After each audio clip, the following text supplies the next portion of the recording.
ইসলামী বিধানে এমনভাবে জাকাত বন্টন উৎসাহিত করে যাতে একজন জাকাত গ্রহীতা প্রথম বছর জাকাত গ্রহণ করার পরের বছর আর জাকাত গ্রহণ করা যেন না লাগে, না প্রয়োজন হয়। বিশেষজ্ঞগণ বলছেন পরিকল্পিতভাবে জাকাত বন্টন করা গেলে দারিদ্র বিমোচনে জাকাত একটি যুগান্তকারী ভূমিকা পালন করতে পারে। ধনী দরিদ্র সব মিলিয়ে দেশে বর্তমানে পরিবারের সংখ্যা প্রায় 4 কোটির মতো।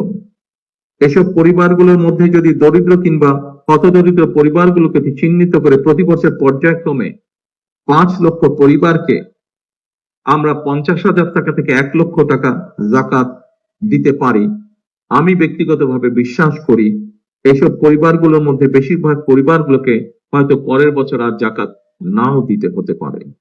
লক্ষ্য ভিত্তিক এবং সুনির্দিষ্ট পরিকল্পনার মাধ্যমে যদি জাকাত দেওয়া সম্ভব হয় তাহলে 10 থেকে 15 বছরের মধ্যে শুধুমাত্র জাকাত ব্যবস্থাপনার মাধ্যমেই দেশের বহুলাংশে দারিদ্র বিমোচনে সম্ভব।